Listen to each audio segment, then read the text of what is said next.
সত্য ঘটনা, রাত ২টোর কল।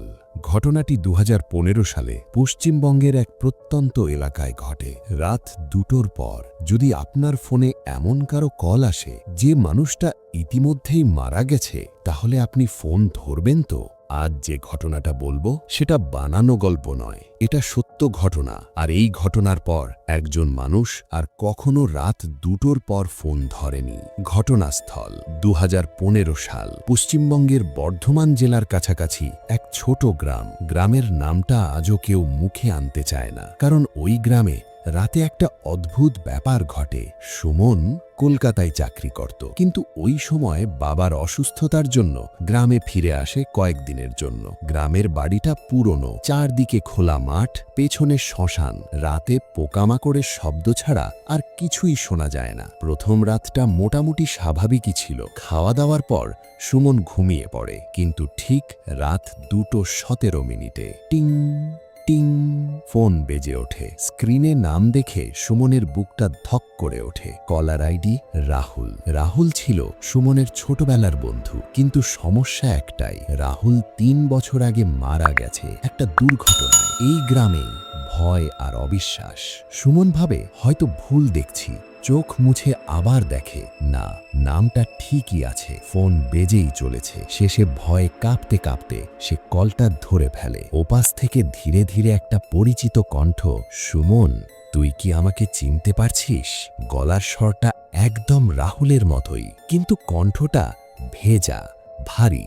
মনে হচ্ছিল যেন কেউ অনেক কষ্টে কথা বলছে। সুমন কিছু বলার আগেই ওপাশ থেকে বলা হয়, আমি শ্মশানের পাশে দাঁড়িয়ে আছি, তুই নিচে আয়, আমি একা থাকতে পারছি না।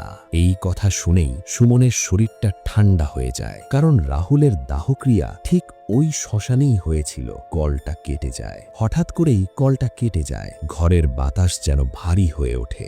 ঘড়িতে তখনও রাত ২:২০। সুমন আর ঘুমাতে পারে না। দ্বিতীয় রাত। পরের দিন সে বাবাকে সবটা বলতে চায়, কিন্তু বাবা শুধু একটাই কথা বলে, রাত ২টোর পর কেউ যদি ডাক দেয় কখনো উত্তর দিস না। এই কথাটা বলেই বাবার মুখটা ফ্যাকাশে হয়ে যায়। আবার সেই কল। পরের রাত, ঠিক রাত ২:১৭ টিং টিং, আবার সেই নম্বর, আবার সেই নাম, রাহুল। এবার সুমন কল ধরেনি, কিন্তু ফোন বন্ধ করেও সে শুনতে পাচ্ছিল জানলার বাইরে কেউ ফিসফিস করে বলছে, সুমন, দরজাটা খুল। দরজার শব্দ, এরপর ঠক ঠক ঠক দরজায় আওয়াজ, কিন্তু কেউ নেই। শুধু মাটিতে ভেজা পায়ের ছাপ, যেগুলো শ্মশানের দিক থেকে এসে দরজার সামনে থেমে গেছে। পালিয়ে যাওয়া। সেই রাতেই সুমন গ্রাম ছেড়ে চলে যায়।